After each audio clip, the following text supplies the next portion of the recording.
name is Mia Price, and I'm part-time faculty for child development. Hi, my name is Noemi Vega Quiñones, and I'm a professor in the Ethnic Studies Department.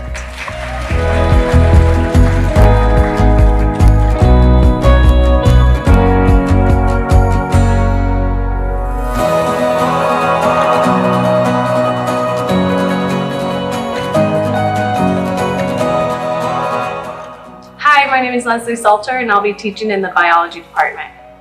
Hi, my name is Allison Sanchez, and I am a new full-time tenure-track instructor for the nursing program. Frank Schweitzer. I am the new criminal justice professor over at engineering and technology. Hi, my name is Michelle, and I will be teaching as a full-time tenure-track professor within the Department of Kinesiology. Hi, I'm Dr. Jeremy Shermack, full-time tenure-track faculty for journalism and mass communication. I'm also the faculty advisor for the Questonian student newspaper.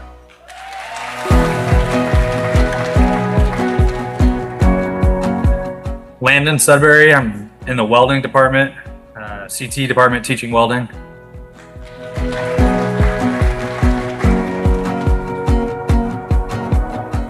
Hi, I'm Eric Beach, full-time tenure track teaching physics.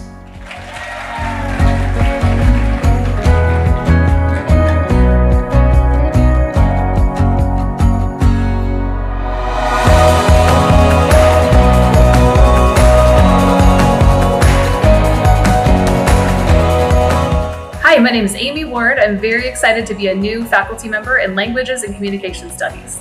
My name is Brian Williams. I was hired to teach the 211 Stagecraft class for Performing Arts.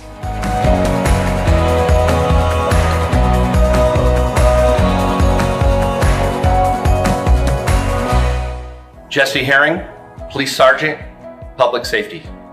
Christopher Muchnick, Director of Student Engagement.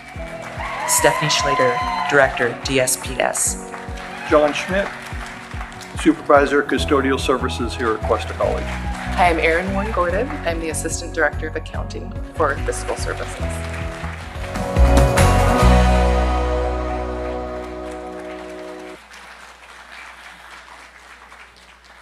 Oh no, there we go.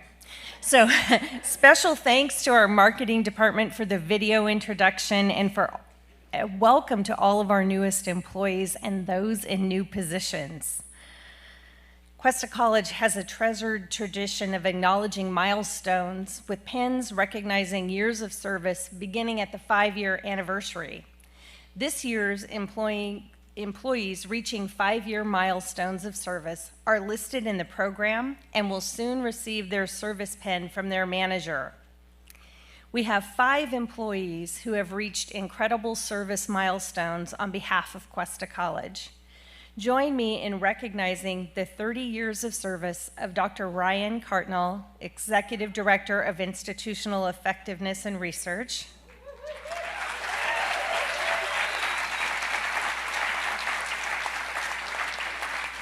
Cherie Davis, part-time faculty in communication. Sherry Moore, nutrition faculty and applied behavioral sciences division chair.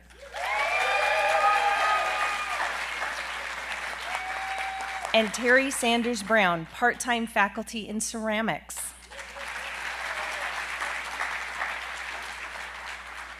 We recognize 35 years of service of Sue Jen, part-time faculty in health science and kinesiology.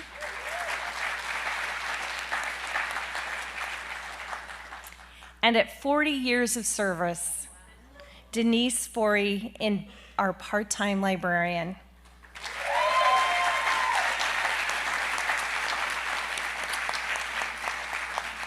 Thank you for your amazing dedication to Cuesta College. Let's also recognize and appreciate our colleagues who are enjoying retirement. Congratulations, we appreciate your legacy of service and wish you a retirement that is long and fulfilling. A round of applause for each one reaching a service milestone and in thanks for the service of our recent retirees.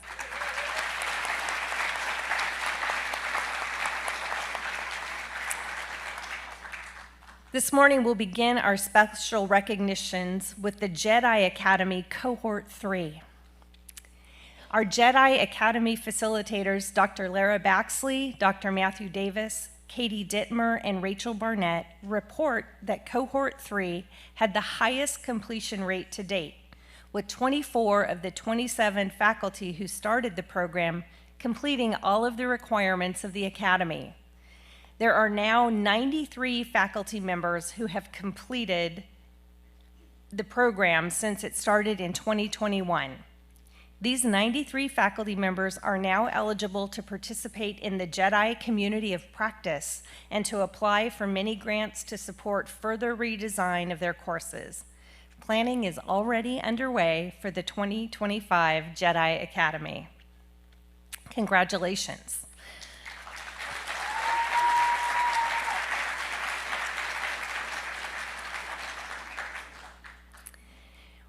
We also recognize the Leadership Academy Cohort 2. This group of 17 includes faculty, classified professionals, confidentials, and managers who engaged in a 9-month program to build understanding of California community colleges and administrative roles and develop their leadership preparedness. Among the outcomes of the 38 completers are 2 advancements to division chair, 5 promotions into management positions. As of this morning, 4 position promotions, 3 retirements, and 4 interim roles. Participants note that through the program, strong relationships were built across divisions, departments, and areas of the college that had not previously been connected. Congratulations to the Leadership Academy.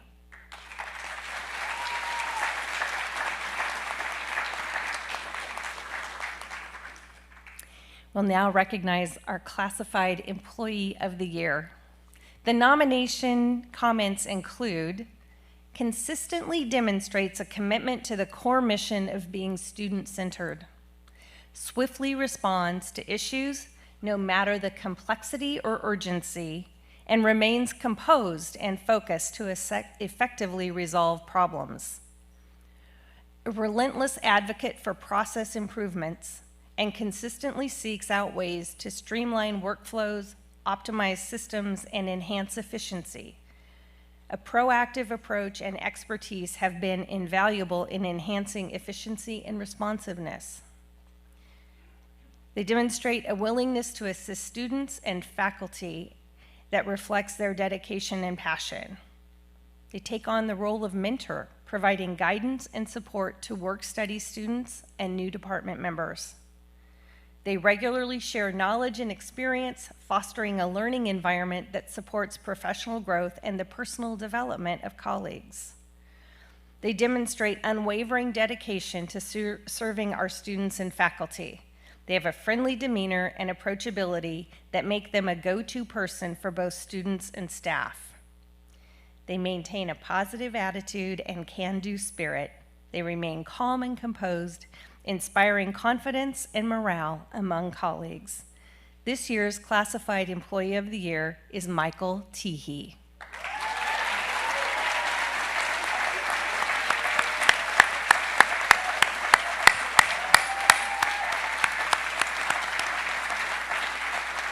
Will you please come forward, Michael?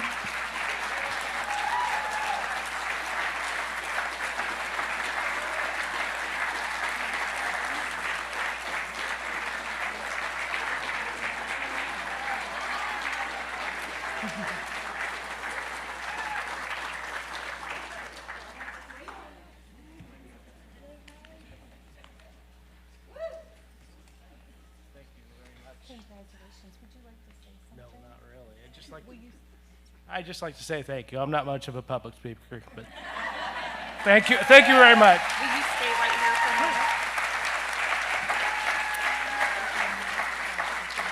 And there is a second recipient whose nomination comments include positive attitude and outlook. When walking on campus, students will wave and say hi. They are welcoming, friendly, professional, and sincerely care about the students. They have a willingness to assist students and colleagues that reflects dedication and passion. They swiftly respond to issues no matter the complexity or urgency. They take the initiative on picking up assignments to minimize the impact on students and the rest of the office. They have a very friendly demeanor and an approachability that makes them a go-to person and simply fun to be with. This year's Classified Employee of the Year is Julie Salgado.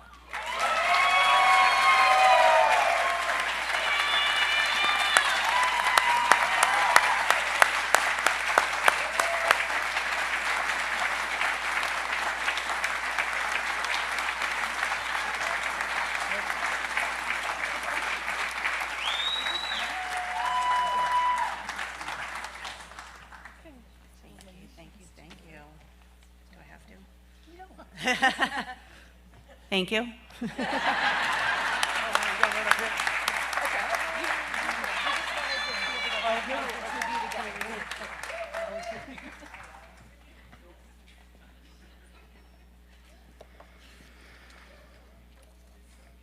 The nominations for the Academic Employee of the Year included the following comments: shows sincere collegial support and compassionate leadership style, exemplifies the expression, hit the ground running, with the ability to quickly take charge, great communicator and leader who is supportive, flexible, and thoughtful, exhibits clear empathy and concern for everyone who teaches at Cuesta, has a talent for giving suggestions or feedback in a positive, constructive way, always responds promptly and is good about reminding everyone about important deadlines and events. Dedication to student success shines through, creates a warm and welcoming classroom environment. A lifelong learner focused on improving successful outcomes for students and Cuesta College as a whole. Has never been satisfied with mediocrity. Dedicates countless hours to ensuring classes become deep learning laboratories for students. Skillfully incorporates the latest technologies while at the same time maintaining the highest degree of humanness and personal connection with students. This year's Academic Employee of the Year is Beth Ann Dumas.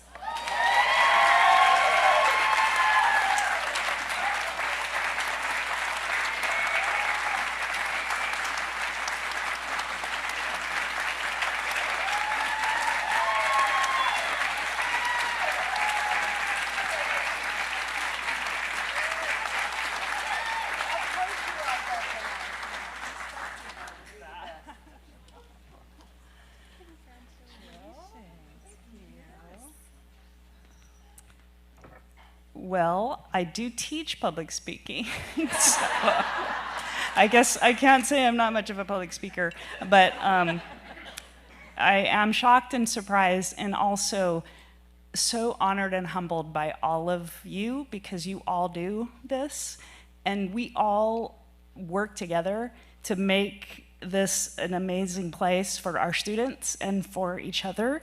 So, you know, congratulations to you all. It should be for all of us. So.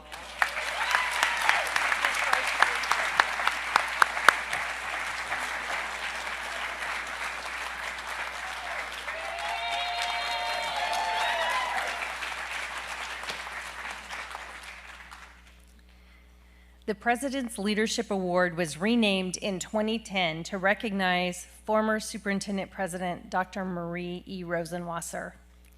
The award is reserved for any employee who uses leadership skills to tackle a problem, who takes some risk, who is patient and persistent, and who achieves a result that brings about institutional change. A leader recognizes the need, analyzes the problem, finds resources, plans solutions, and acts. The nominations noted: inspiring innovative ideas in their leadership role, making significant impact with creative solutions and a forward-thinking approach. Creates an inclusive and supportive environment where every team member feels valued. Their dedication to fostering a diverse and collaborative workplace is truly impactful.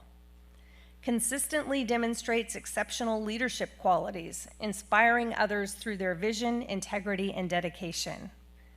Their ability to motivate and guide their team towards achieving common goals is truly commendable.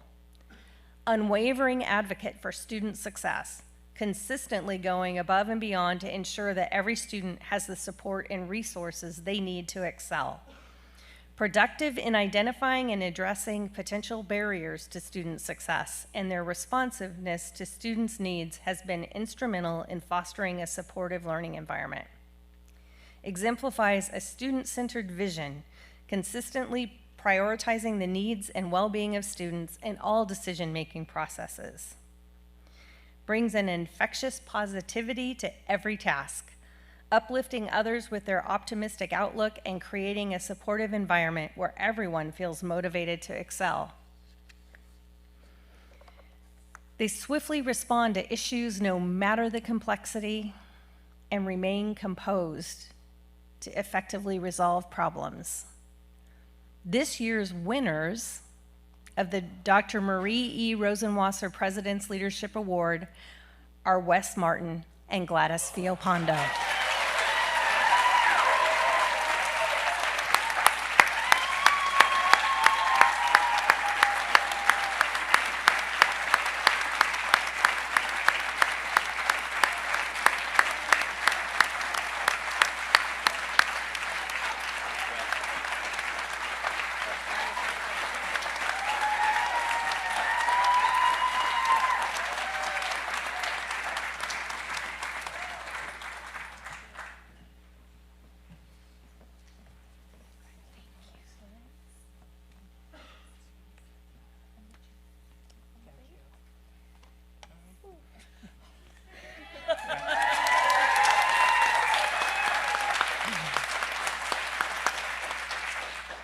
I have to say I'm shocked, but really honored and so thankful for the team that Gladys has become, you know, the two of us, but then our greater team. We could not do this without them. It's truly a group effort in all that we do in the Success Center and Learning Resource Center. So big thank you to our team, to the faculty, and to our vast team of student tutors.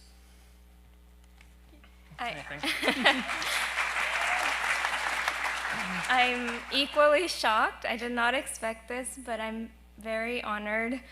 I think we're all here because of our passion to help students, and so I want to just continue to do that, and I appreciate Wes and our team. We're all doing this together, and also my mentors as well. So thank you so much. I'm so honored.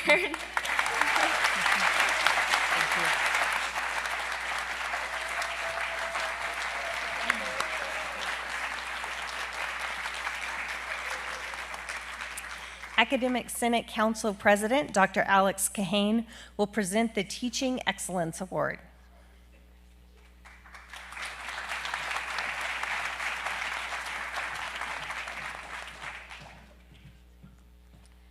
I had to hide it in a folder so no one would peek. Okay, as usual, we have a tradition of this being a little bit of a guessing game. So listen carefully and see if you can think in your mind of who this is. This instructor is an exceptional teacher and colleague that cares deeply about their students. They are always assessing and revising their courses to be more equitable and are constantly trying new methodologies for improving student success. This instructor's teaching style is approachable and inspiring, and their classroom is an active learning environment where students not only learn from their instructor's expertise, but also from one another and from their own experiences. Students have commented, this subject hasn't exactly been one of my favorite courses to take. However, your course provides students with several ways to be successful, and your passion for the material was a joy. This instructor teaches in-person, hybrid, and asynchronous distance education courses. This instructor takes the time to meet individually with students and make sure they feel supported and sends individual messages to help students remain motivated and productive. This approach is effective as it has coaxed back many students who disappeared during the semester and helped them successfully complete the course. This instructor frequently varies their assessment of students' knowledge, giving students an opportunity to play to their strengths in the classroom with video projects and other creative and oral processing projects. This instructor uses a reading circle model so that students work together in groups to generate and share ideas. Their commitment to culturally sustaining pedagogy is illustrated in their choice of reading material that foregrounds diverse voices. This instructor stays in touch with current authors and has a clear sense of what would appeal to students and faculty alike.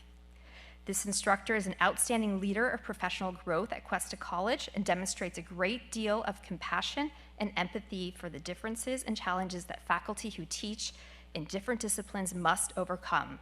This instructor can be found in the Jedi community of practice, which isn't a surprise since they are one of the original Jedi co-facilitators. He has developed much of the content of the Jedi Academy, and his work was instrumental in procuring the $300,000 grant that supports Jedi. Indeed, through his work as the Faculty Professional Development and Equity Education Coordinator, practically all faculty have benefited from his professional growth expertise. Cuesta truly would not be the same professionally without him. Please join me in celebrating the 2024 Teaching Excellence Award recipient, Matthew Davis.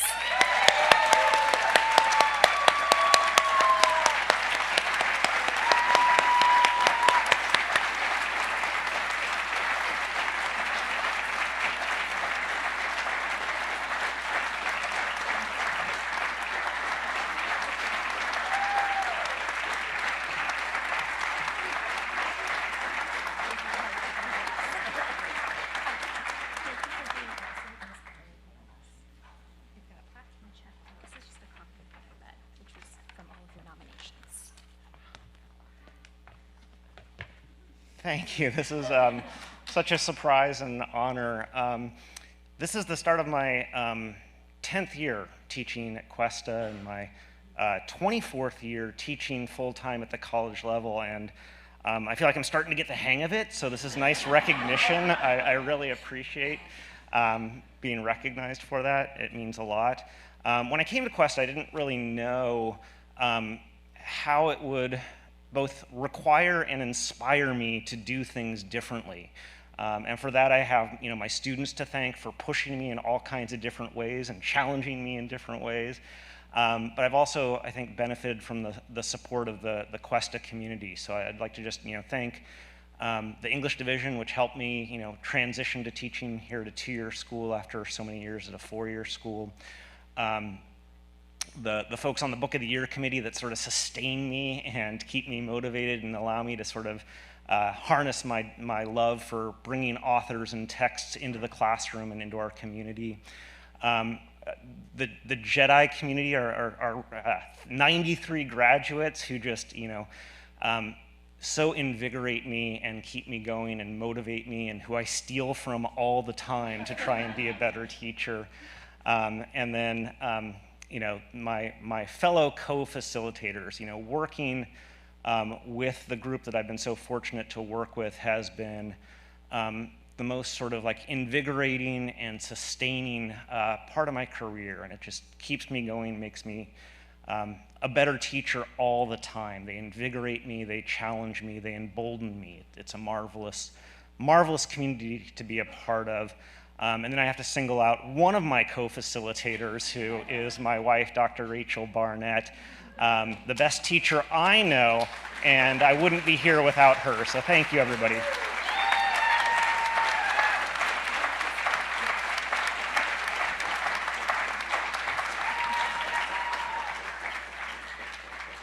Please join me in congratulating all of those honored today.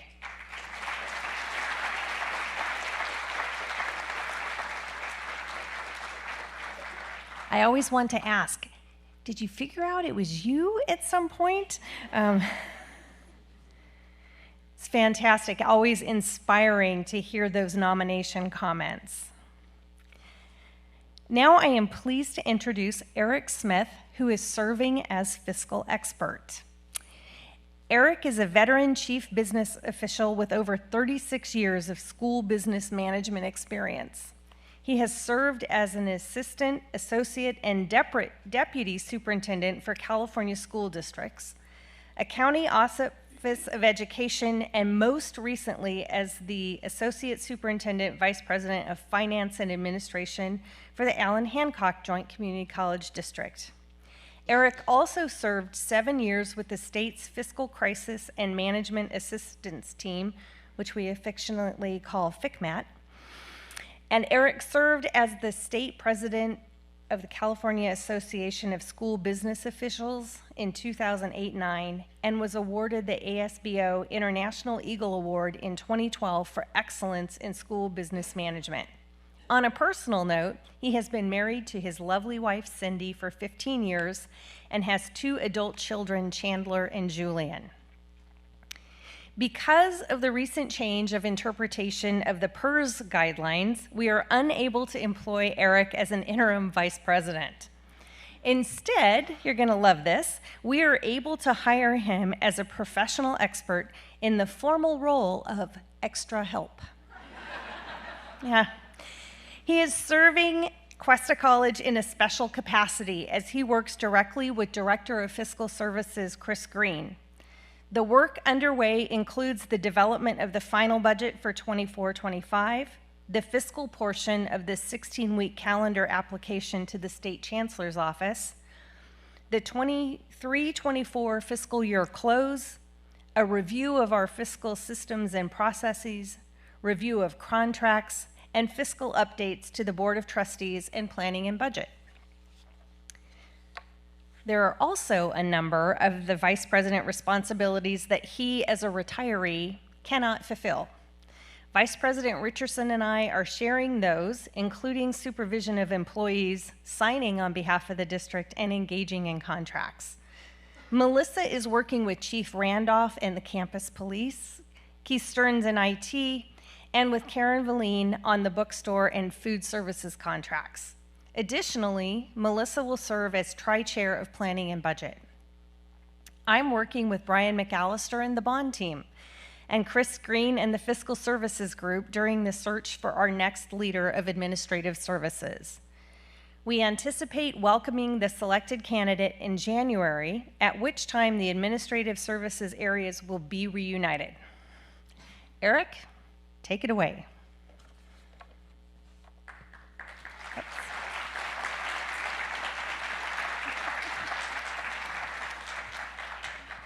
Thank you, Dr. Stearns. Good morning. Well, I didn't realize so many people were going to be here. I would have spent more time on my hair if I knew that. As Dr. Stearns mentioned, my main goal is to help out the college while we search for a replacement for Dan Troy. Dan was a peer of mine when I was at Allen Hancock, and I know this institution is well managed because I'm very familiar with the way he manages. So in any event, I wanted to talk a little bit about me.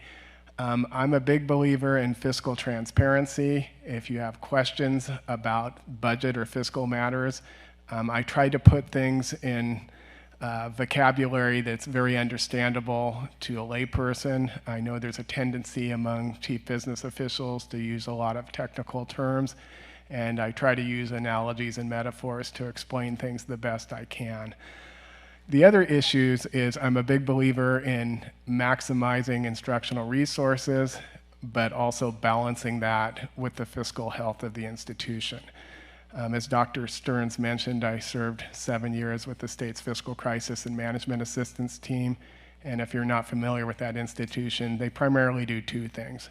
One is provide professional development and management assistance in all areas of business disciplines, but in the event an institution, K-14, gets in trouble, they're actually the institution that's dispatched to intervene and help those institutions, whether it's a school district or a community college district, recover fiscally. So that's kind of been a value that's been inculcated in what I do, just so you know what my outlook is. Wanted to talk a little bit about the state budget and Cuesta College's budget. As you recall, last spring, the state budget was confronted with a $48 billion deficit. That was whittled down during the spring by early actions of the legislature and the governor. K-14 was protected, but all the sectors outside of the K-14 budget were not. In most cases, most of the state budget was reduced by 6%. When that amount was whittled down to about $28 billion in late May, that last budget gap of the $28 billion was closed through both internal borrowing. The state borrowed from what they call their rain-a-day fund, and also through budgetary sleight of hand in the form of apportionment deferrals, where essentially they promise you money, don't give it to you this year, and postpone it until next year. They can do that and then basically not have to show an expense on their books, which allows them to reduce the budget gap. So how that relates to Cuesta is there is a little bit of growth in the state budget, very little, but we as an institution are very well positioned. As I mentioned before, the institution has been managed very well fiscally, and we have sizable reserves that will weather the storm in the event that the state's budgetary climate continues to decline over the next couple of years. So I just wanted to assure everybody that we're in a strong fiscal position, and also credit Dan Troy and Dr. Stearns for that. So with that, I'm going to turn it over to Melissa Richardson, our Assistant Superintendent of HR, and thank you for having me.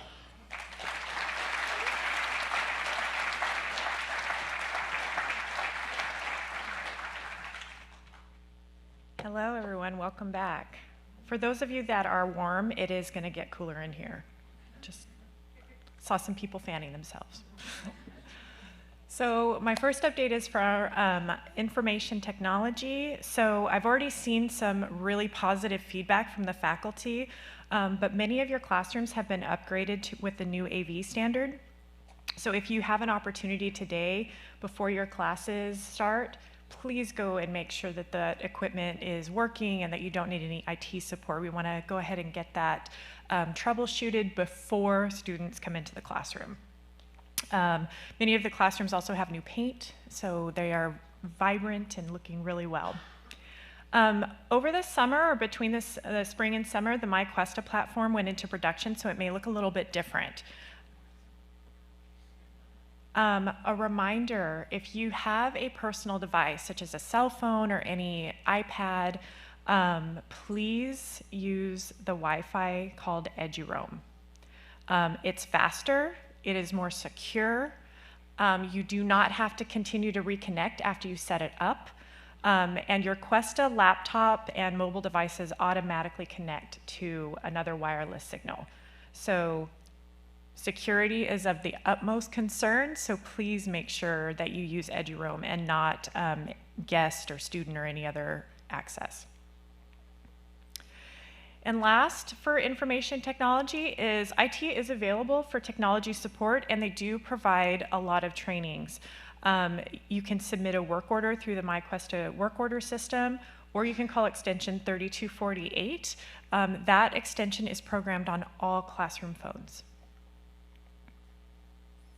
Food services. So I have to give a shout out to Karen Valine and Brian McAllister. They have done a phenomenal job of getting us consistent food services.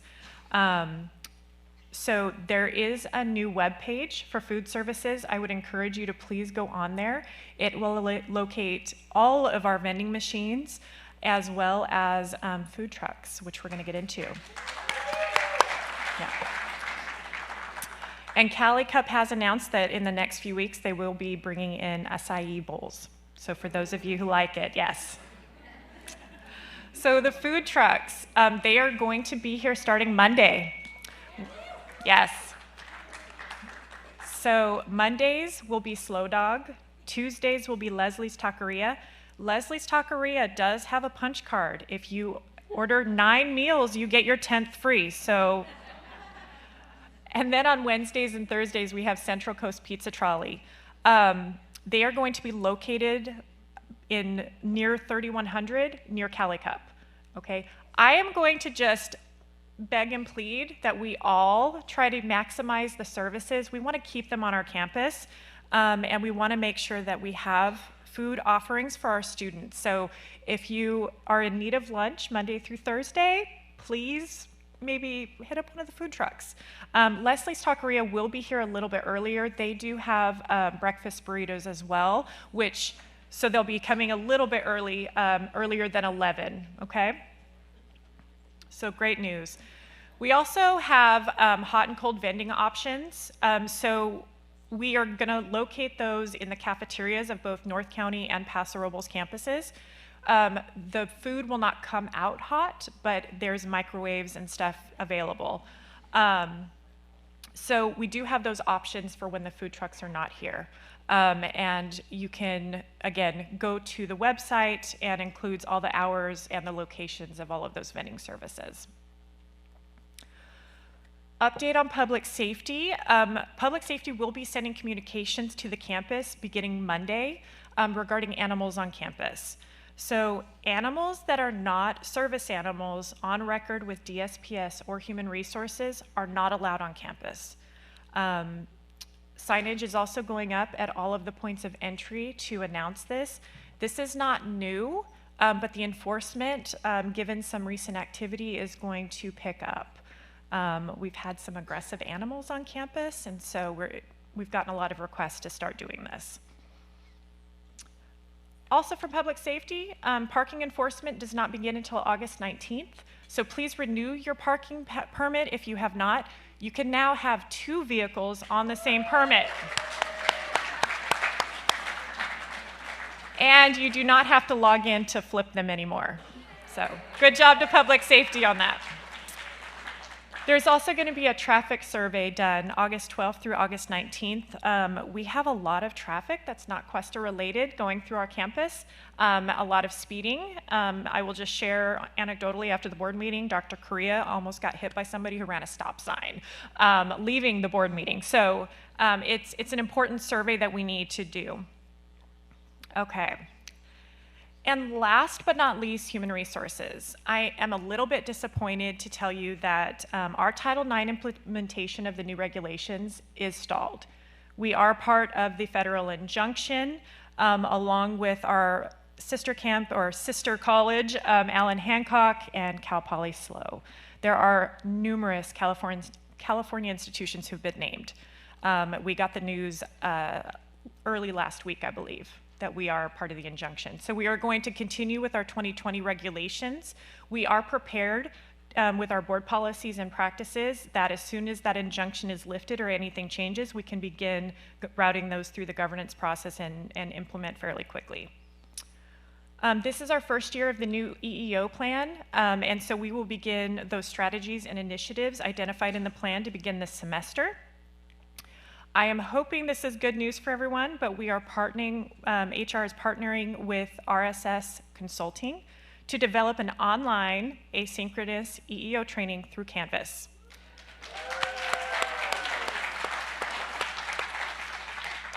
It will be available to go at your own pace. It will be about 2 hours, and it launches in November of 2024.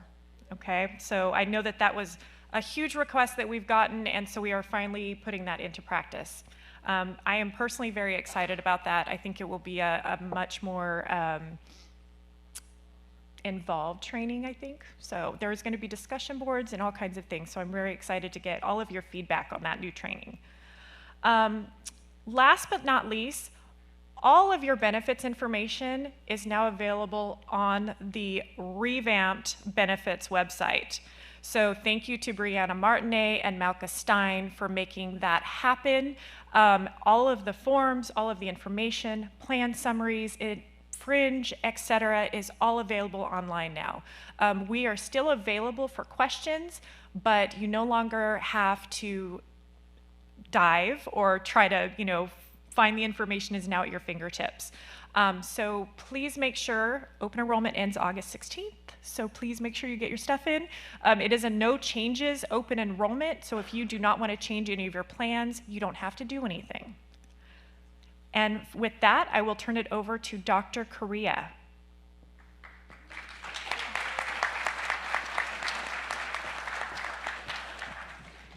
Good morning, everyone.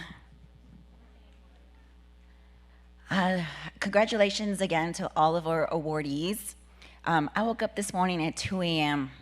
restless. I can't believe that the fall semester is already here, and my energy level was a little bit down. Well, not enough coffee to get me going this morning, but the energy that you all are bringing this morning into this space got me motivated. So thank you so much. Again, we can't believe that the fall semester is already here. Summer has been so busy, it didn't feel like there was an actual break. It's probably one of the busiest summers, as our counselors have been busy helping students all summer. Our admissions and registration have been helping students get into classes, and everyone just planning for the fall semester. So just a couple of updates. It would not be me if I would not be talking about our guided pathways. So as we really start away from no longer implementing, right, we are now institutionalizing our guided pathways work. And really looking at a different approach for moving away from waiting for students to come to us. We're really going to start a different model this semester on really removing some of our barriers, being a lot more strategic and intentional in how we're going to be servicing our students. And one of those is bringing forward our case management model that our team has been working on this entire summer, and we were going to start rolling out come Monday. With our case management model, again, it's going to be really looking at our goals of increasing retention and persistence, and along with our caring campus mode that we have been working on this past year as well.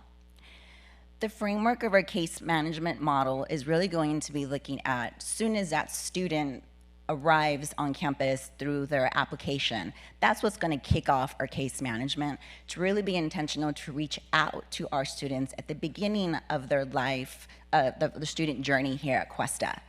So we will initiate welcome notifications to those students, specifically first off by programs of how the students identify themselves on their CCC application.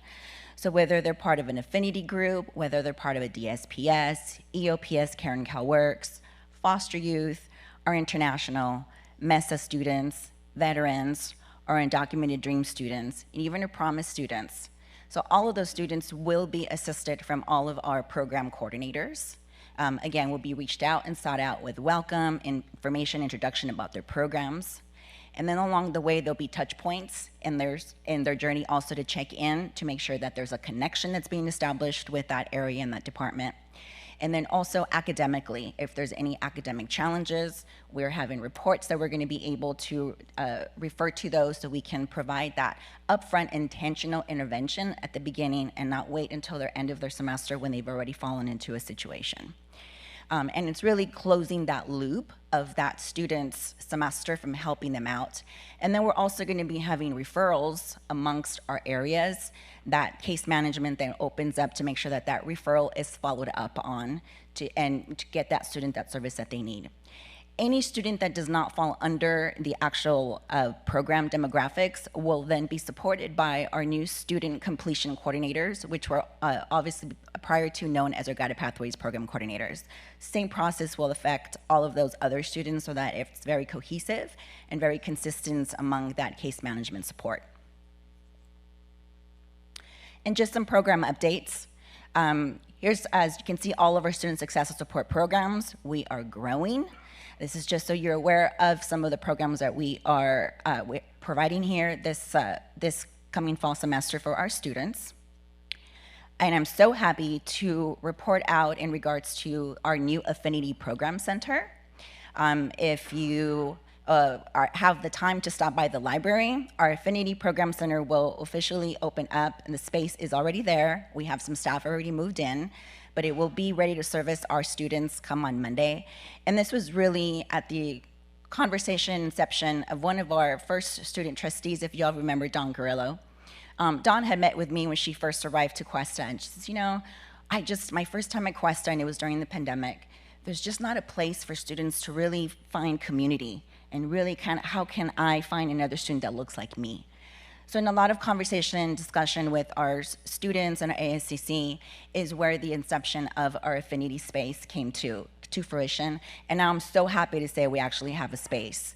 The space will be able to help target our LGBTQ students, our Black African American students, our undocumented students would be in that space, our foster youth area, so it'll all be identified there in that one space as we grow that area and start really doing some more intentional programming with that, and that will be under the leadership of Dr. Espinoza-Wade and all of her team in that area. So if you have some time to stop by the library and stop by the affinity programs, it's still developing its own identity as we start rolling this out and we start working with our students to really embrace the space and really make it, cultivate it for our students. And then I have to provide some financial aid updates. As you all know, we have been dealing with the ongoing challenges of the rollout of the 2024-2025 FAFSA application. I want to thank all of you, all of our campus community, and just being understanding and patient and also helping to navigate the students and the stress that this rollout has caused. And the delaying of not only the application being rolled out to students and all the technical challenges that came with that. We have successfully launched the 24-25 year. It's been a lot of work in the process, but it did happen. We have successfully awarded students, and we actually dispersed to over 1,100 students just yesterday with their Pell Grant monies. Yes, so. Kudos to our financial aid team.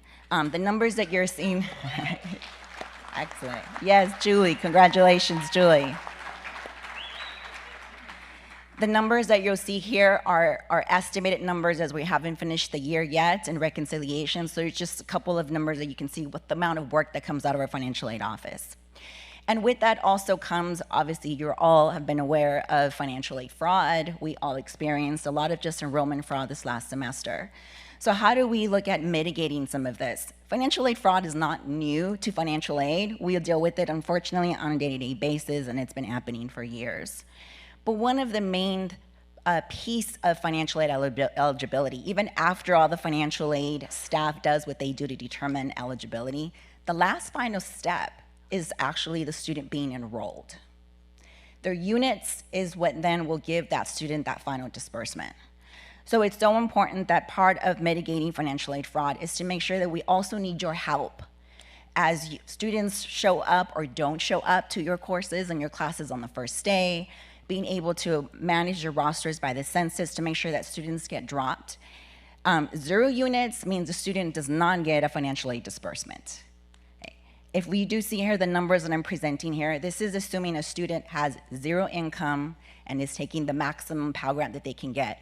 A student with over 12 units can get up to 7,395 Pell Grants for the academic year.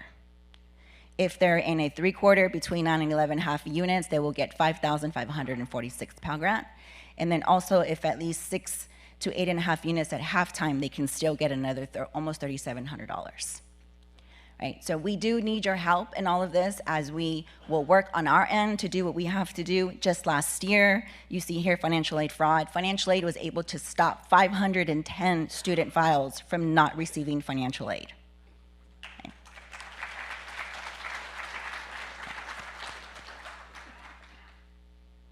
So I do want to take this time to just do a special acknowledgement to both the financial aid office and our information technology office. A lot of work was done to get us to this point. Yes.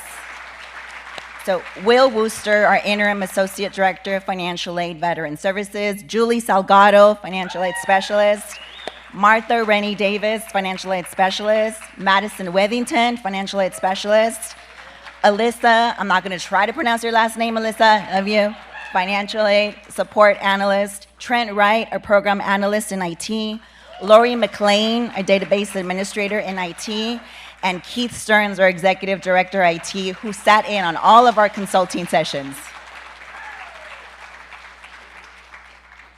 So with that, on behalf of Student Success and Support Programs, we want to welcome and have a wonderful fall semester. Thank you.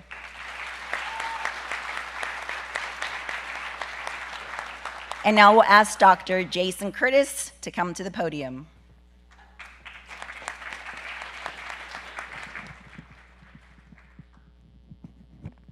Good morning, everyone.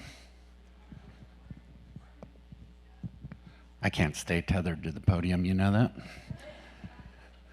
All right, well, I'd like to start off this morning, as I often do, and just talk briefly about enrollment. Actually, not that briefly. It's one of my favorite things to talk about because we've actually done quite well, and as you heard from Eric, it is important to our finances, as it turns out. So last year, in the spring, we ended with just over 3,000 FTES, which represented 4.5% growth year over year.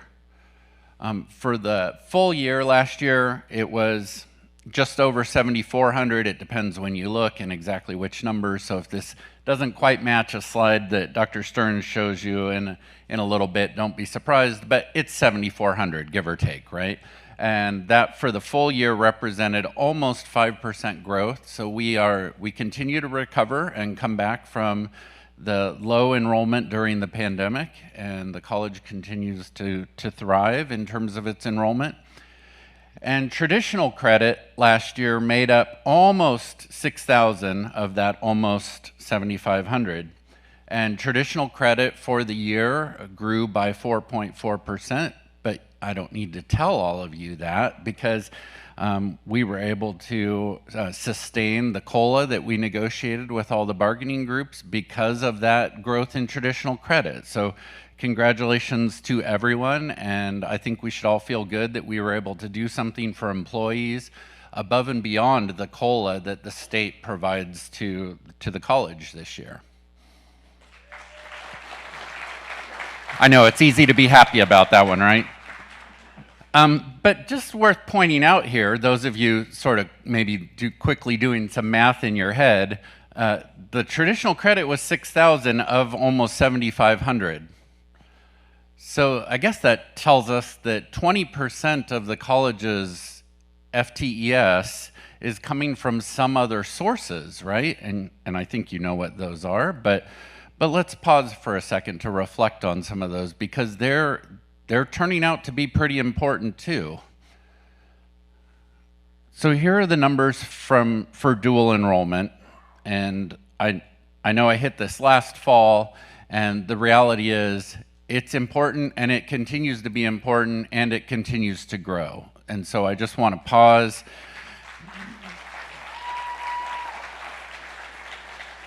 Obviously recognize Christina Vastine and her ever-evolving team. But also to point out some of the numbers behind our FTES in dual enrollment. So obviously last year, 682 FTES, our record year for dual enrollment, which is awesome. We continue to grow and expand. But check out the numbers over here on the side. 317 sections in local high schools, representing over 60 different Cuesta courses. Almost 3,900 students enrolling, so we anticipate that we will punch through the 4,000 high school student barrier this year, and 89 high school teachers involved in this effort. And so special thanks to all of them and the 40-plus Cuesta faculty who worked with those high school teachers, supported them either as the instructor of record in our Cuesta-led model or supported those teachers as liaisons in the high school teacher-led model. So if you haven't yet engaged with dual enrollment, you're missing out. There's good work to be done out there, and I hope you'll join in supporting it because it really does contribute to the success of the college in really significant ways.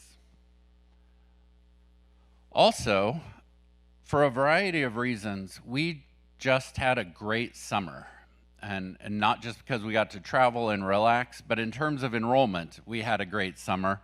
In fact, this past summer, and the dust is still settling on the final numbers, but at over 850 FTES, this is Cuesta's best summer since 2009.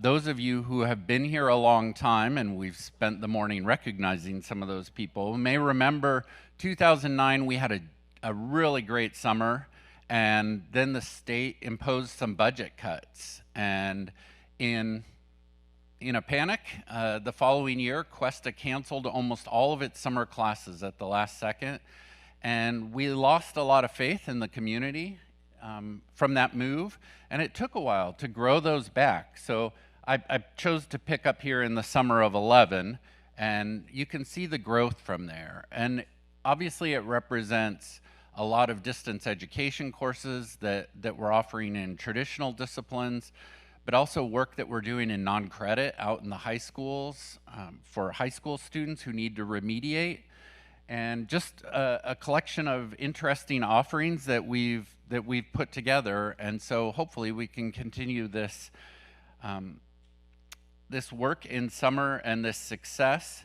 And we did so well this summer, we probably were going to do it anyway, but we're going to borrow 400 FTES from this summer and pull them back to last year, because as the state budget formula has changed and evolved, it's going to benefit the college more to count those 400 FTES last year and raise some of our calculations for the years moving forward. So we're back to that. We're not fully doing it every other year necessarily, but watch this space, and hopefully we can continue to invest in our summer enrollment. So just another look. I can't decide on which color scheme works on this slide, and it depends on the background. Really, the point here is, here's our fall enrollment. We're not down that much. We're still catching up, right, with previous fall semesters. But you can see that sort of 15 to 20% that sits on top of the traditional credit. So the main part of the bar in the light color is that traditional credit.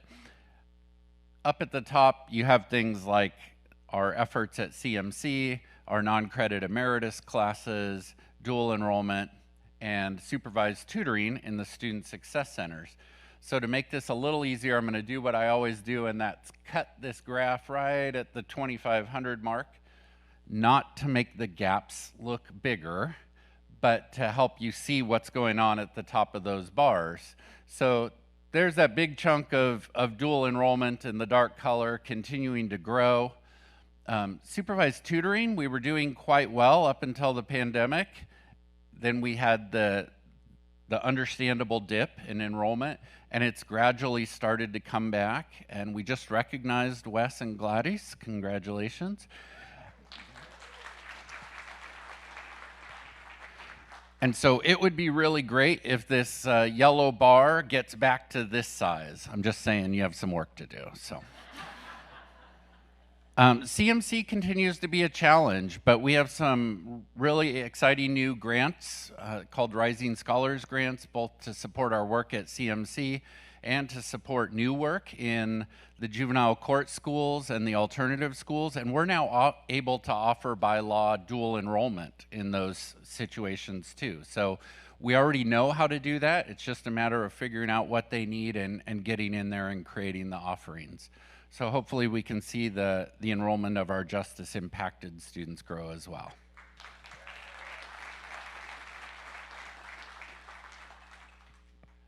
All right, a couple other things. It was a really long new employee video, right? And that's a great thing. We love to welcome our new friends. Lots of new full-time and part-time faculty. We had phenomenal faculty orientations for both groups on Tuesday, and it's just really exciting for me as the Vice President of Instruction to be able to welcome the 18 new full-time faculty who will start this semester. We can add into that 5 new full-time faculty who started back in January of this year, and 3 or 4 who will likely start in spring of 25 once we finish those hiring processes. So if you think about that, that to me looks like we're looking at about 26 new full-time faculty who in January of 25, 26 people will have been here a year or just about. Our full-time faculty target number is 140. So 26, my math's not great, but I think that's close to 20% of our faculty will be a year or less old at Cuesta when we get to next January. And it's such an exciting opportunity. It represents new people, new ideas. They bring experience from other places. So I think almost everyone, all of the faculty have a new person to welcome in their division. That's fun and invigorating, and we're just really looking forward to it. And I named a couple, and that's super dangerous because as soon as you start naming some, someone feels left out, right? But the three that are left up here, aviation maintenance, our first ever tenure track faculty member in aviation maintenance, and we just graduated that first cohort. We have our first ever tenure track faculty member in public health science to support that degree and grow that degree. And it's not the first ever, but first time in 14 years, as I understand it, we finally have a tenure track faculty member back in journalism and mass communication.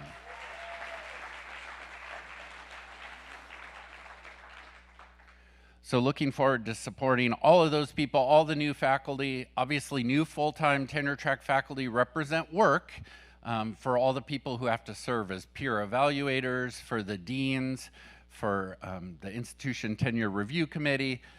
There's more people now to get through the process, but we heartily accept this challenge and look forward to it.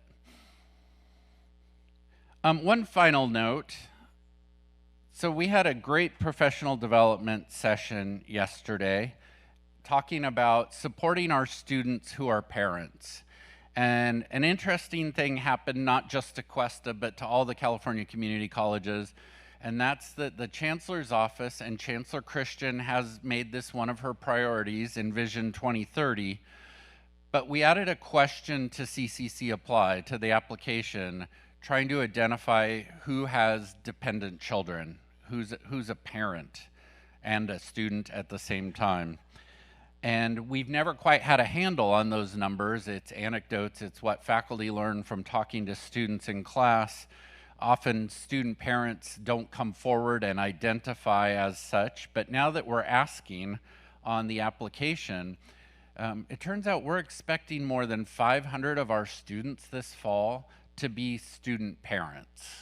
And so we're launching a new support group, and this is an effort that comes out of the Applied Behavioral Sciences Division and the faculty in Child Development and Family Studies, but also Elise in the Student Equity Initiatives area under Dr. Espinosa-Wade, and EOPS, our new director, Lucy.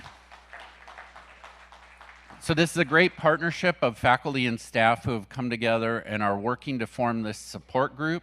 And you're going to see a lot of activities come across your email, and I hope you'll engage with those throughout this fall semester. And the idea is just to make sure we're supporting these students, being more conscious of their experience, and really making sure that they receive the support that they deserve.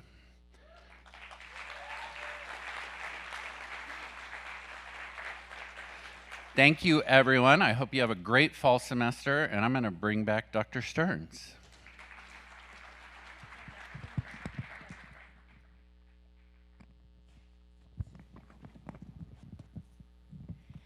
So 2 things I want to apologize for as we get started here. First is this slide deck was a shared document, and it got uploaded this morning without all of the adjustments. So there were a couple of names missing, and want to make sure that you all know that the final version will be sure to include those. And secondly, I am struggling to determine if I need my glasses on or off. So forgive me if we bounce back and forth moving forward. I'm going to take just a few minutes to highlight our institutional priorities for 24-25. These priorities are designed to advance Cuesta College in achieving our strategic goals that are aligned with Vision 2030 and our collaborative effort to reduce, or even better yet, eliminate our institutional achievement gaps. But I'm going to start with this. Have you noticed that our jobs and position titles in community colleges are not well understood outside of higher education? My experience has been that when I meet someone and they hear that I work for a college, there are two responses. If I'm talking to someone who is under 25, they want to know if I'm a counselor. And if I'm talking to someone who's over 30, they want to know what I teach. And I love that Cuesta College, in people's minds, is firmly associated with a place of guidance and a place of learning. I think that is outstanding. But the reality is, it takes everyone from accounting specialists to wrestling coaches to make a college. And I've noticed that more and more frequently, I'm actually being asked, what do you do? And it used to be only my boys that wanted to know how I could possibly fill the hours that I spent at work. But recently, I faced the same question from the Aspen Institute. And that was not a conversation where I could respond with a glib, I sit in meetings and I answer email. And I'm glad that in the last few months, I had a couple of conversations that really led me to consider a substantive answer. One of those conversations was with my now 33-year-old son, and he's advancing in his own career, and again asked me, what do you do? And that conversation with Cameron really led me to be ready to respond when Aspen asked. And I told them, I think about the future of Cuesta College. In every conversation, partnership, community engagement, meeting, decision, discussion, and in planning sessions, I am thinking, how does this impact students, and what are the long-time potential implications for Cuesta College?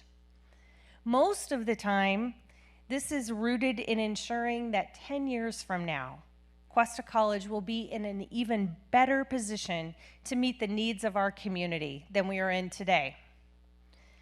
It includes the financial position of the district, the facilities and technology to support teaching and learning, its educational programs aligned with transfer and careers. It's an inclusive and welcoming environment where innovation thrives. It's a preferred place to teach, learn, work, and thrive, all while ensuring we meet our reporting obligations and ensure compliance with all the applicable regulation. To me, what is truly essential is the why. And that is to create the conditions that allow you to do your very best work and thrive, because that's what leads to a student experience marked by excellence. An experience that leads to completion, transfer, and expanded employment opportunity. It's a transformational experience that changes the trajectory of student lives.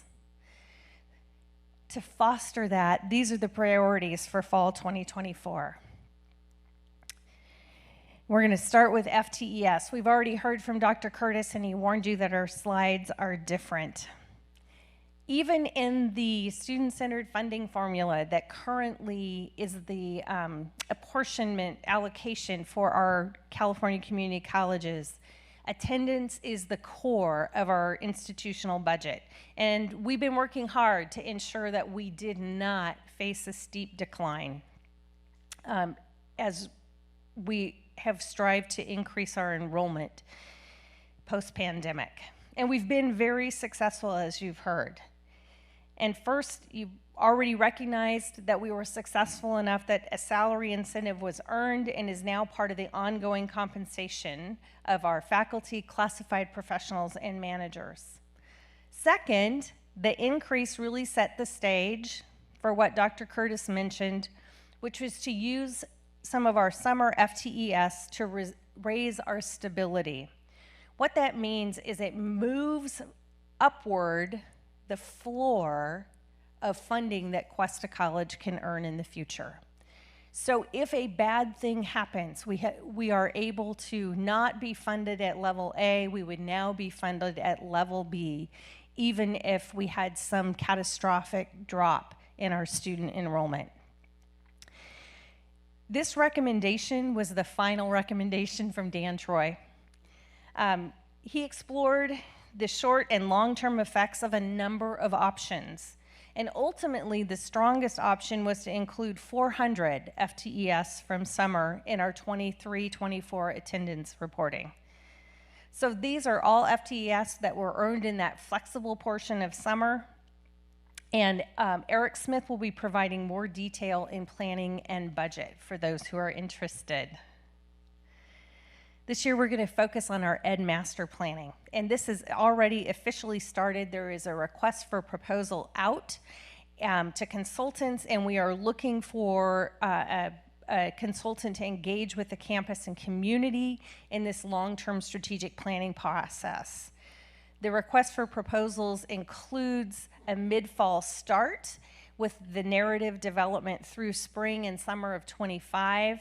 And we anticipate a document ready for governance review next fall. There will be incredible opportunity to participate, and we look forward to everyone being part of that process. Baccalaureate degrees have been prioritized by the Board of Trustees in their 24-25 goals, including application to the State Chancellor's Office for a California baccalaureate degree. A partnership with Cal Poly for a 2+2 degree in liberal studies is moving forward and has actually received a green light from their accreditor, WSCUC. Cuesta College faculty are working with Cal Poly faculty on the design of the curriculum with a targeted start of fall 2025. The answer I don't have. Does that mean we're starting upper division in fall 25? And don't have an answer yet, but I hope to have that soon. There's still lots under development and more details to come. The two bills that were introduced to authorize a Bachelor's of Science in Nursing at California Community Colleges are still working their way through. You may have heard there's been some response from the CSU. But Cuesta College has been asked by Santa Barbara City College and Allen Hancock College to serve as the Central Coast region as the provider of a BSN degree. This is an outstanding recognition of Cuesta's RN programs by our local sister colleges.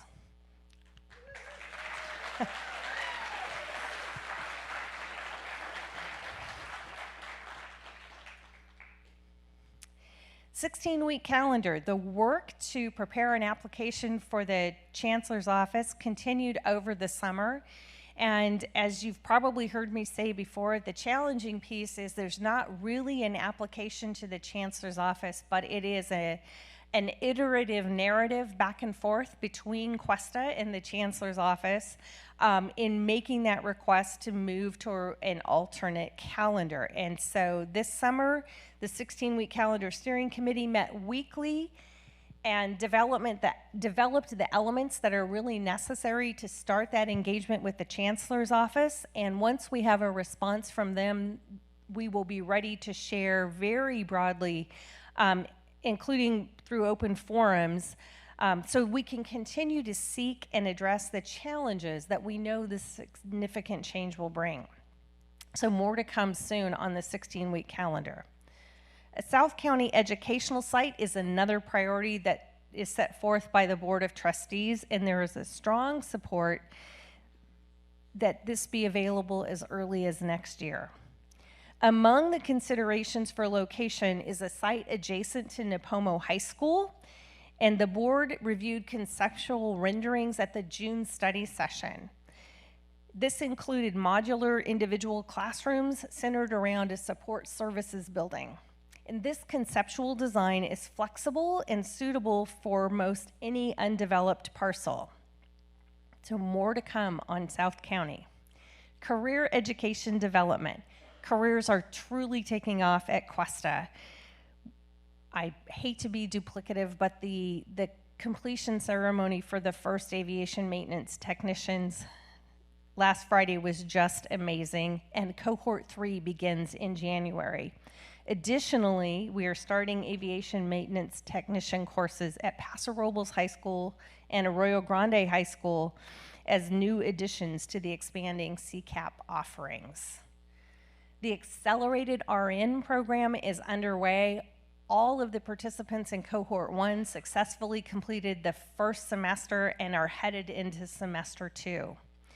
Coming this spring is the inaugural class of non-credit commercial driving. This will be on the North County campus, and there is incredible community interest in that program as the needs for commercial drivers are very strong in this region. And finally, Cuesta College was invited by the Chancellor's Office to be one of 12 nursing programs in the statewide nursing demonstration project. This will advance virtual reality as a clinical methodology for nursing. Yeah. Our fall priorities also include negotiations with both CCFT and CCCUE, and I have no doubt that you will be hearing from your leadership. The implementation of case management aligned with the Guided Pathways framework is complete. This fall, all of the student success and support programs are connected via a new technology. This supports ease of communication with students and among employees, creating a support team for each student. Coming next is a simplified faculty referral to connect students to resources and their support team. AI. There have been significant advances since we talked about this last fall, including policy models and professional development for advancing teaching with AI. It's now time for Cuesta College to develop not just policy, but also guidelines on AI. This is not just limited to instruction and the expectation of students, but there's also a need for guidance on acquisition and institutional use of AI. You have a strong interest in AI? Have you been searching out policy on university websites? Your input is really going to be critical in this development process, and watch for opportunities to join in the work. And the last priority is a campus climate survey. The impacts of the pandemic significantly challenged the way individuals think about work and maintaining a healthy work-life balance. In fact, the lingering impacts of the pandemic are regularly cited as influencing retirement and job transition in Cuesta College exit interviews. Additionally, ubiquitous AI, change of student expectations, and family life priorities are also being noted in exit interviews. We engaged a number of campus climate surveys during the pandemic, and now we are going to engage a survey in fall 2024 to better understand employee priorities today. The board established a subcommittee to work with Dr. Cartnell in engaging a third party for the survey to mitigate concerns of anonymity.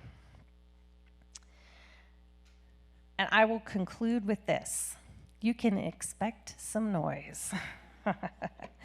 So mid-spring, Camp SLO reached out to Cuesta to provide official notice that they are increasing helicopter activity and training operations starting in September. We actually noticed a start, I think, late spring, and that included the summer. There's been quite a bit of activity.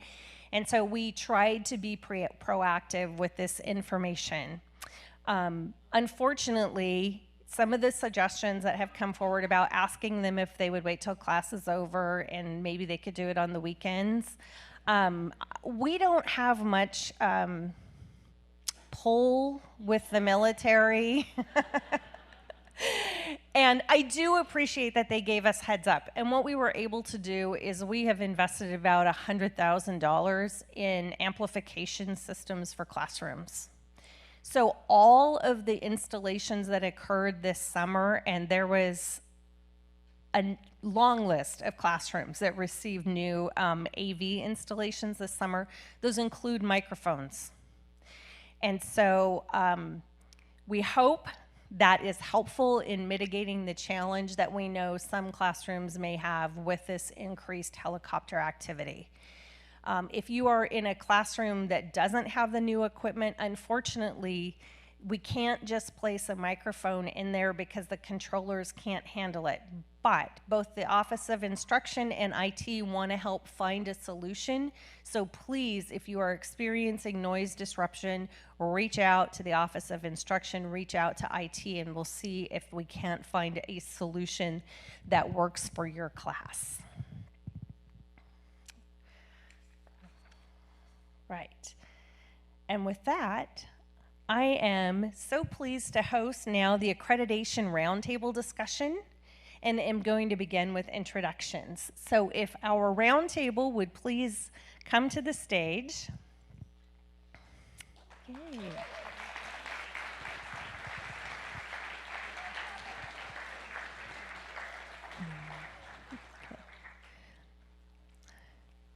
So I will start the introductions with Dr. Curtis. After graduating from Cuesta and Cal Poly, Dr. Jason Curtis completed his PhD in biological sciences at Purdue University. After 14 years teaching biology, Dr. Curtis returned to Cuesta in 2014 as the Dean for Math and Sciences.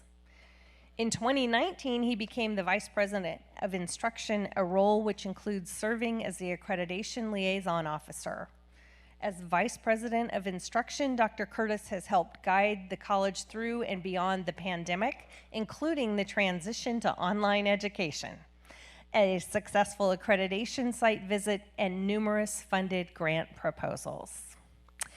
Joining Dr. Curtis is Dr. Alexandra Kahane, who completed her undergraduate studies at SUNY Geneseo before obtaining her PhD in chemistry from The Ohio State University.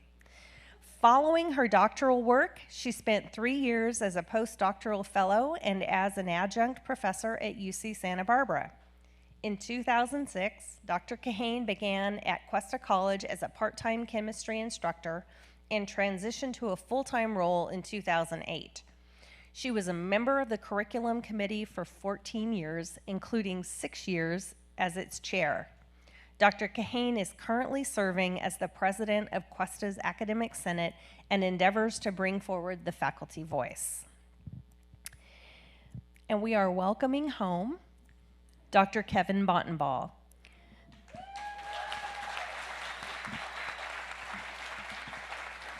Dr. Bontenbal served the students of Cuesta College for 22 years as an instructional technology librarian faculty. In 2014, Dr. Bontenbal received the Dr. Marie Rosenwasser Presidential Leadership Award for his role in leading the college from show cause to reaffirmation. He served in many roles, including Academic Senate President, Curriculum Chair, Accreditation Co-Chair, and Faculty Professional Development Coordinator. From 2010 to 2013, he also served on the Executive Committee for the statewide Academic Senate of California Community Colleges. Dr. Bontenbal holds a doctorate in educational leadership from the University of California, Santa Barbara, and a master's of library science from Syracuse University, and 2 bachelor's degrees in philosophy and religious studies from California State University, Chico. Join me in extending a warm welcome to our Cuesta College colleague, Dr. Kevin Bontenbal.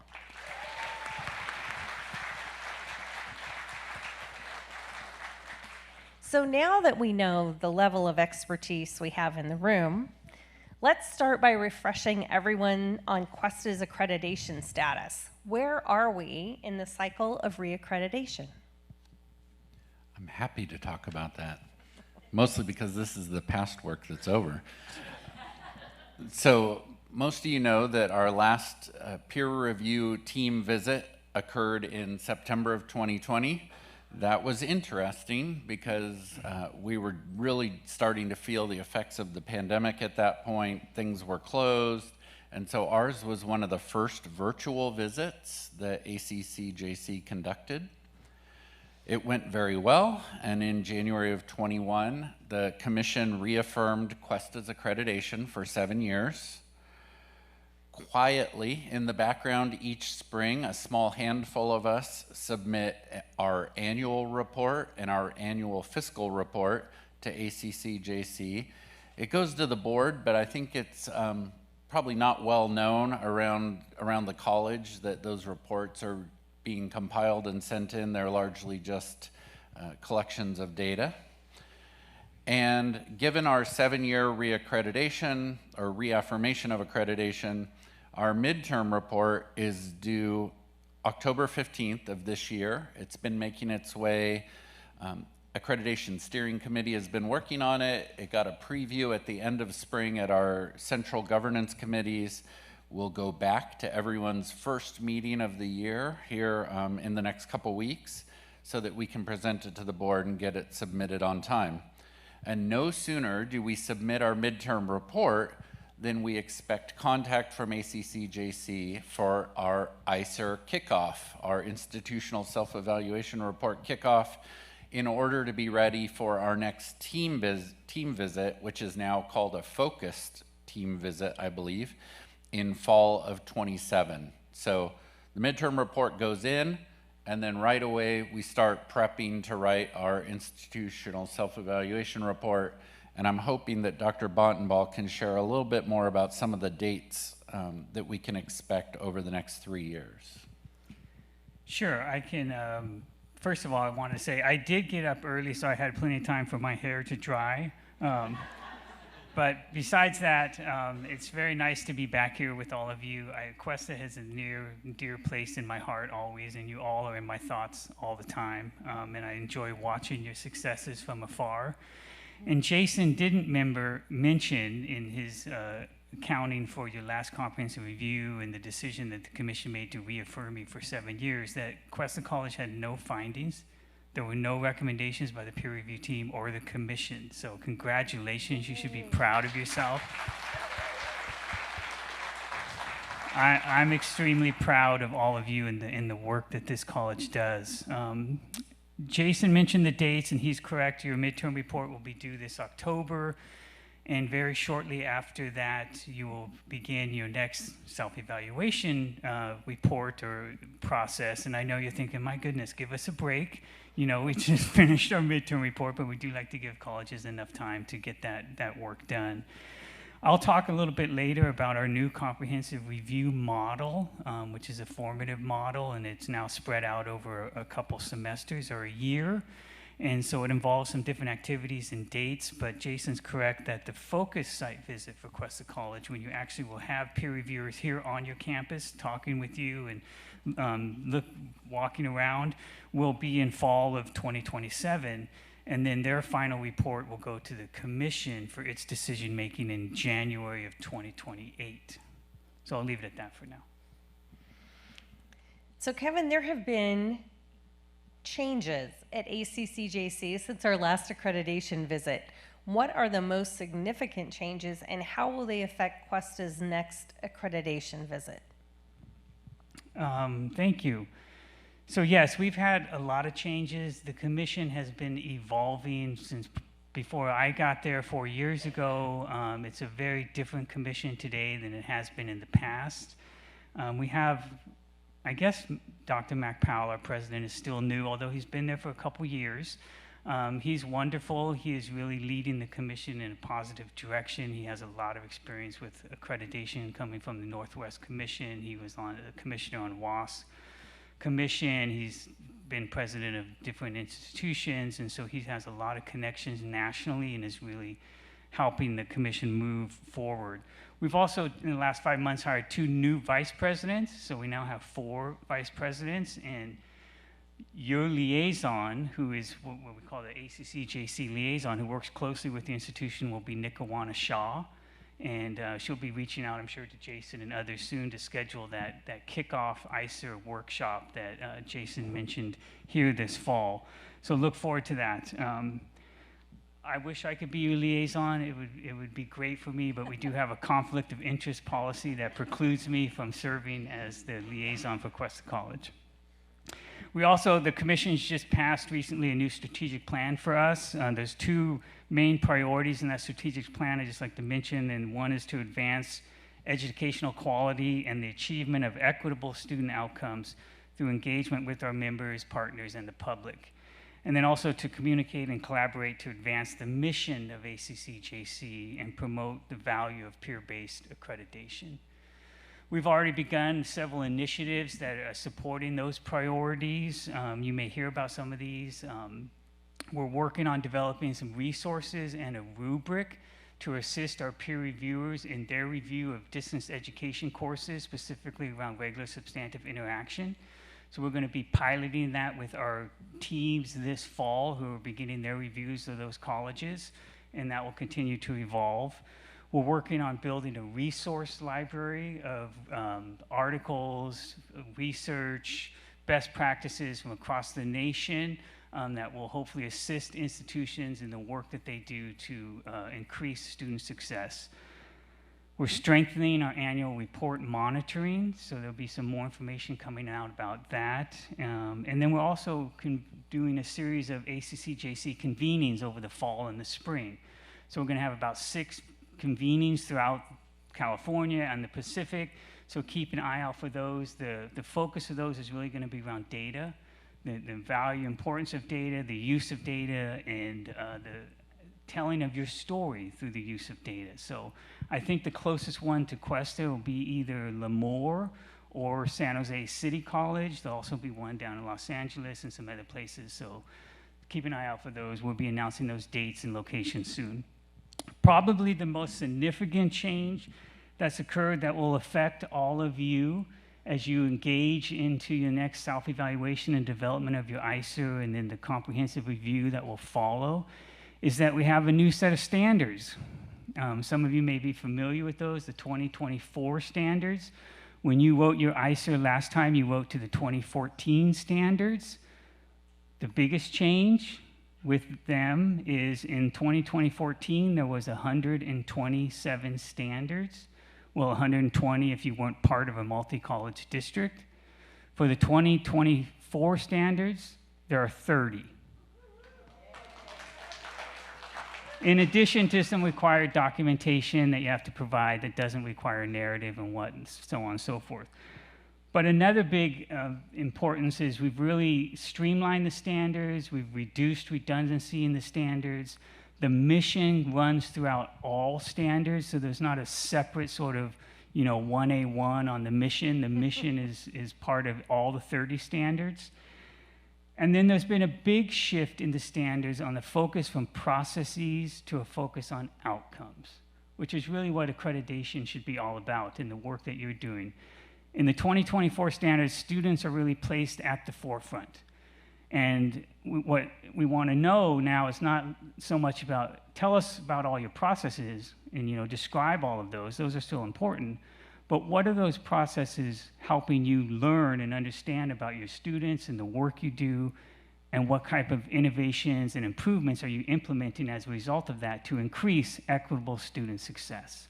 So that's the real big shift you're going to see as you begin your own self-evaluation and start working with those standards, is really being able to tell your story as an institution and what you're doing to support your students, increase their success, and serve your communities. You also will move to an 8-year cycle, from a 7-year cycle to an 8-year cycle. So that will give you a little bit more time from when that midterm report's due to then we start you on the next self-evaluation process. And I should also mention that with fewer standards now, our teams, comprehensive review teams, are moving down to just 5 members. So that'll be a difference.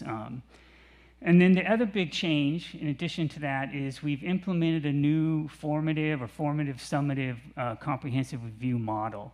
It's actually not that new anymore. It's been in place for about 4 years. And actually, Dr. Stearns chaired one of the teams to the one of the. I've done You've a done it couple twice, cycles. but she chaired a team to one of the original pilot colleges under that new model. So the great thing about that model is it really supports collegiality and institutional improvement.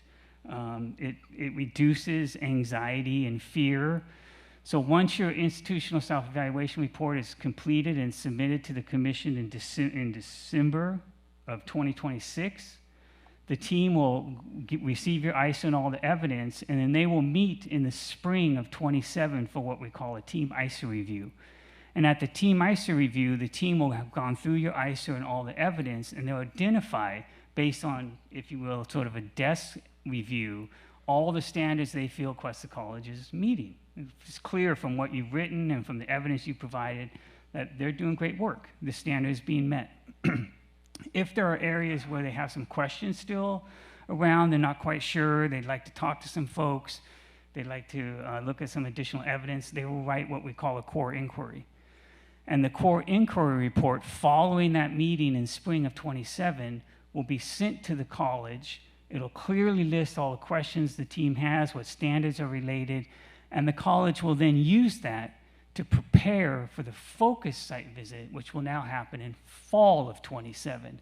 So the college is aware ahead of time exactly what the team who comes to step foot here on campus is going to be looking into, who they'd like to speak with, what they'd like to look at, and all those types of things. So it's been really well received by both the colleges who've been engaged in this, by the peer reviewers who are reviewing colleges under this new process. And we have our first 3 institutions that started last spring under the new standards. And those 3 colleges wrote their ISERs to the new standards. We have 9 colleges starting this fall under the new standards, and the 5-member teams will be reviewing those colleges. And just the last point I'll make is the ISERs from those colleges that they've submitted have been anywhere from about 65 to 85 pages. So given the emphasis on outcomes in the new 2024 standards, what are some areas in which you think Cuesta is doing well, Dr. Kahane? Well, I think one thing that we really have to show is, if you recall, that coming through our ISER, we were finishing that up as we moved into the pandemic. And if we look at our data, we went from about 562 sections of distance education to, I think the number is 968 currently. So that was a huge expansion in distance education. And if we look at our success rates in that, really what we have coming out with that huge, really rapid growth, our success rates have held steady over that. So prior to the pandemic, when we had those fewer sections with a lot of veteran instructors who'd had a lot of time to get good at distance education modality, the rest of us jumped right in, and we made it happen. And we are meeting our student demand to have distance education in much greater demand than we had before. And if we look at the success rates, even those of us who had never done it before, jumped right in, we're holding steady those rates. The college really invested a lot into tools to make and to convince many faculty who thought we could never, ever successfully teach many different specific courses, even complete disciplines online. We were provided with the tools and the training and the support to make that happen. So, like I said, in fall 2019, if you would have asked if I'd be teaching introductory biochemistry and organic chemistry, the lecture part online, no. But what have I been doing since then? And it's working really great for our working students. So I think that that's something that's really great. Also, the big investment in JEDI to really hone and improve our pedagogical skills, to meet our students where they are, to have culturally relevant content in our courses is all really important. If I could add an additional area briefly, for me it would be, since the last visit, we've started auto-awarding degrees and certificates that students have completed without making them go to a website and go through a process to apply to graduate, right? So if a student has taken all the courses and has the credit and has earned something, what if we just actually confer those degrees and certificates on them instead of making it difficult? So, you know, Kevin mentioned the equity in the ACCJC strategic plan, and I think this is one of those areas where we're trying to reduce barriers and try to decrease the equity gap in completion amongst our different student groups. So based on our annual reports and the midterm report, are there any areas in which Cuesta needs to improve, Dr. Curtis?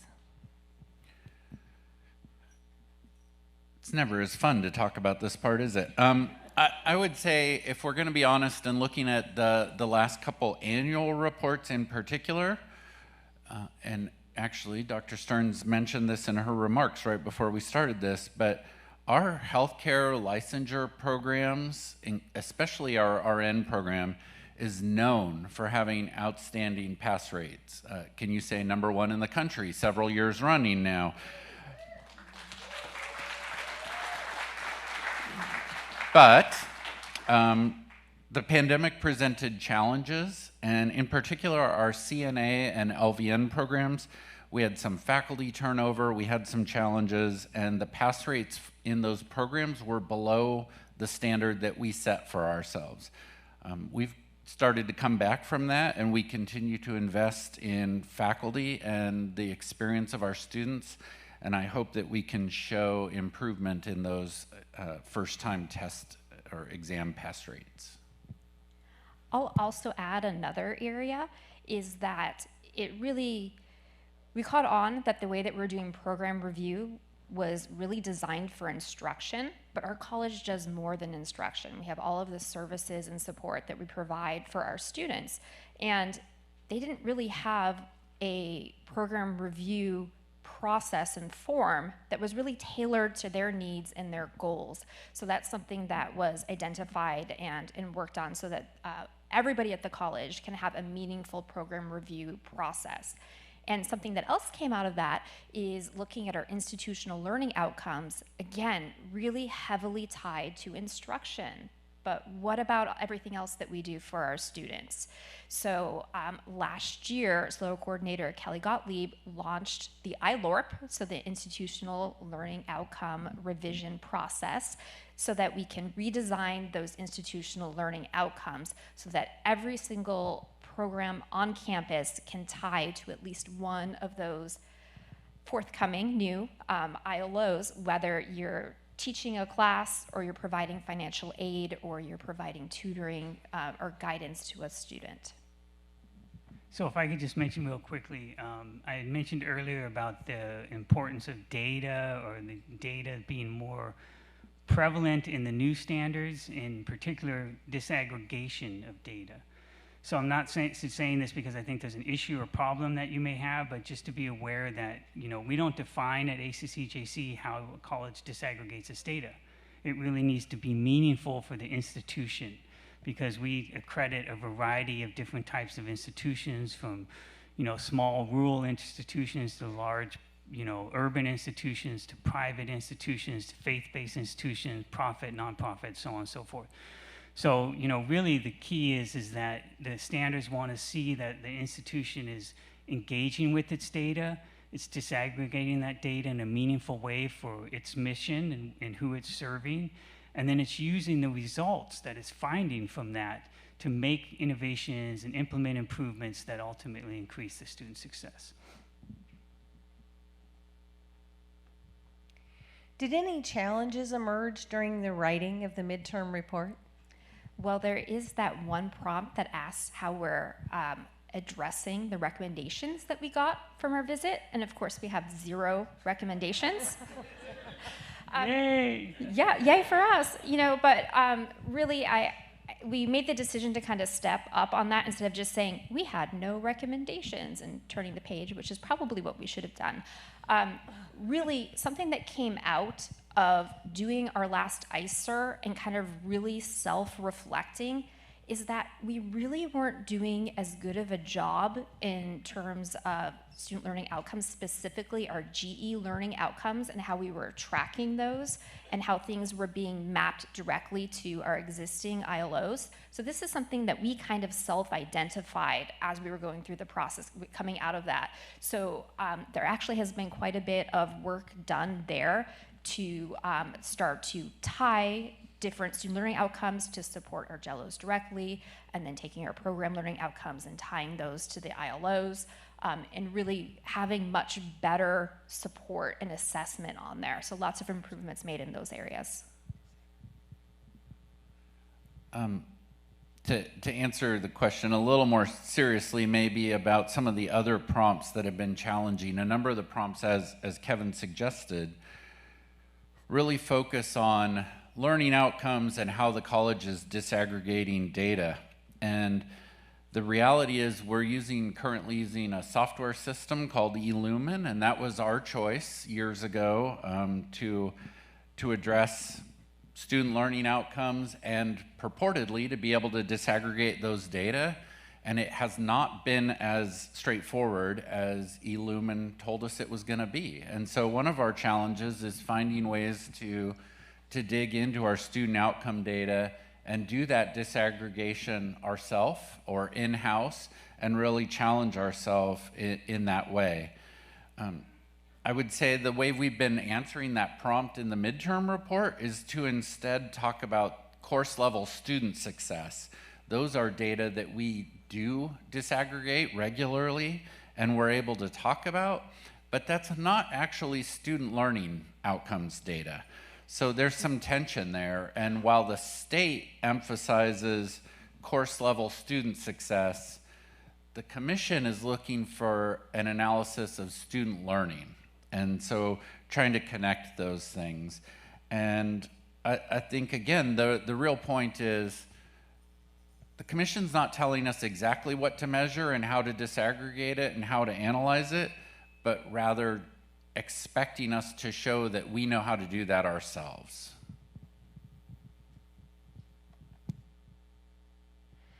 Our final question. Looking forward to the next 3 years, what are some important things to consider as we prepare our next ICER? I think something we really need to keep in mind is what Kevin mentioned. So he mentioned there is a huge shift from being like, hey, we identified our issues, we made this process, everybody knows the process, everybody knows how to follow the process, to emphasizing what the outcome is. So I think a really good analogy for this is, have you ever heard of a Pinterest fail?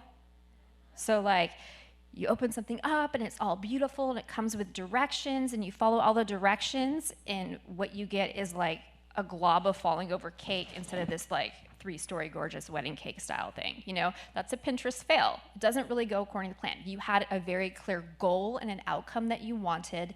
You had these directions that you were supposed to be able to follow to get that result that you want. And I think just like with a Pinterest fail, sometimes you need to rework it a little bit. Sometimes you need to practice. Sometimes you need to tweak the procedure. But sometimes it's not real. It's not going to work for your particular situation. So I think we really are going to have this mindset and cultural shift here at Cuesta, because we love us a form and a process. I think that that's great. We all like to know what to do, but it's only going to work for us if that plan and that process is giving us the outcome that we need for our students. So this is going to be a little bit more of a mindset and cultural shift, and I think we need to really be open to that, open to the self-assessment needed to identify things that aren't working as well as they could or aren't working as well as we expected, and be willing to make those changes and keep trying until we get the outcomes that we want. So I'll add, and then I can let Jason finish. I'll just say a few things. First, tell your story. Tell your story of what Cuesta College is doing and the great work that it's doing to serve its students, its community, and increase student success. The ICER is an opportunity to do that, the Institutional Self-Evaluation Report. And use this self-reflection as the same as an opportunity to kind of take a deep look at what are you doing, and how is that helping us be effective in increasing student success. In our accreditation handbook and in the ICER template, we sort of give these 4 kind of reflective questions that I think are important for you to think about, not only in the times that you're addressing the standards, but always. And those are like, what did you do? What was the outcome? What did you learn from that? And what do you plan to do differently? And that's really the emphasis of the standards, because if you engage in work and the work is not helping you identify where you're successful, but also where you need to improve, why are you doing it? Because you really want to place the students at the forefront and help your students be successful in serving them and helping you fulfill your mission. We do really appreciate that and take that to heart, and that's been part of, as we've tried to shift our thinking, Kevin, around things like that. And just to pull one example from this morning, Dr. Correa mentioned the opening of the new Affinity Center, and that comes out of our looking at things through the Guided Pathways framework, trying to be there to support students and increase student belonging. And that's an investment we made, and it represents one of the many good ideas that we've had coming out of the pandemic since our last visit.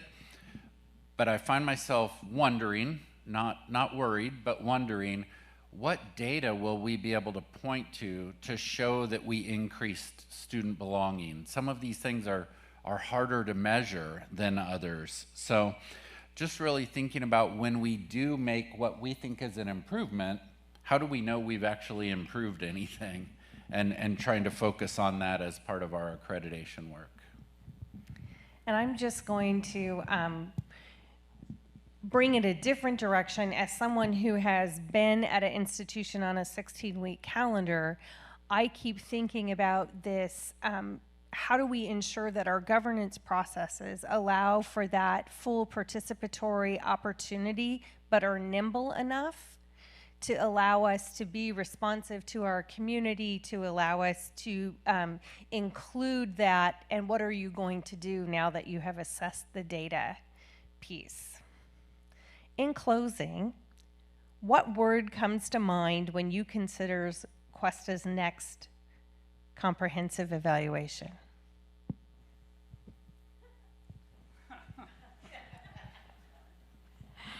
Whoa.